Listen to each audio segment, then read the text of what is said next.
Peter and Sheely were once the kind of couple people admired.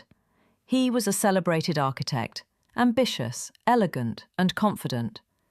She was a simple yet graceful woman, working as a barista in a small cafe tucked on a quiet street.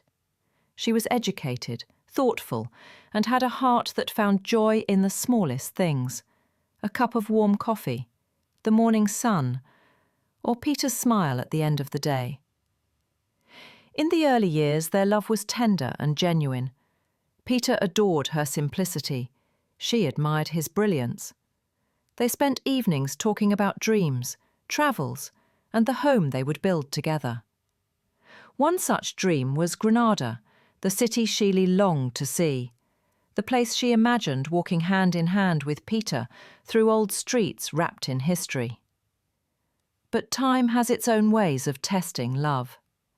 Peter became increasingly consumed by his projects and the glamour of his growing fame. Late nights, client calls, and business trips replaced their quiet dinners. Sheely waited patiently, her words soft, her presence calm, but Peter barely noticed. Then came Julia, Sheely's best friend, charming, confident, and aware of her allure. Julia often visited their home, and slowly she found ways to slip into Peter's distracted world. One evening, as Sheely brewed coffee in the kitchen, she heard Julia's laugh from the living room. Too soft, too intimate. It unsettled her, but she brushed it aside. She trusted them both. A month later, while helping Peter pack for a conference, Sheely found 2 flight tickets in his jacket pocket. Destination: Granada. Her dream city. The names printed were Peter and Julia. Within days, the truth unfolded. Pictures, hotel bookings, messages, it was all there. Yet Sheely did not scream, nor did she cry. She simply stopped trying to explain herself to someone who had already stopped listening. She knew Peter's late father's will, the one clause that said, "If my son proves unfaithful or insincere, the assets shall pass into trust and remain with his wife." Sheely moved quietly. She consulted the family lawyer, took over the architectural firm, froze Peter's accounts, and managed everything with the composure of a woman who had nothing left to lose, but everything left to gain.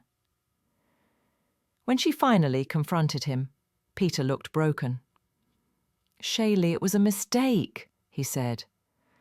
She looked at him with calm eyes. "No, Peter. A mistake is forgetting a date. You made a choice." In time, Peter and Julia married, but life had other plans. His fame faded, projects slipped away, and he found himself working in an ordinary office, living a life far removed from luxury. Julia, now his wife, struggled to make ends meet. They were bound by guilt, not love. Sheely, on the other hand, bloomed. She turned her pain into purpose, opening a chain of warm, inviting coffee shops across cities. Her name became synonymous with comfort and authenticity. She travelled, laughed, and lived on her own terms. And one day, she finally arrived in Granada, the city she once dreamed of visiting with Peter. As she walked through the cobblestone streets, a gentle breeze brushed her face. She felt free, like the first morning after a long storm. There she met a young, wise man, a travel writer with a kind smile and a quiet strength.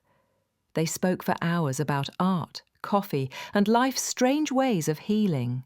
When he looked at her, he didn't see a woman broken by betrayal. He saw someone reborn through resilience. As the sun set over the Alhambra, he said softly, "You have a beautiful calm about you." She smiled and replied, "When I was communicating, I cared. When I became quiet, I was done." The two walked together, their laughter blending with the evening air, like a promise of a gentler tomorrow.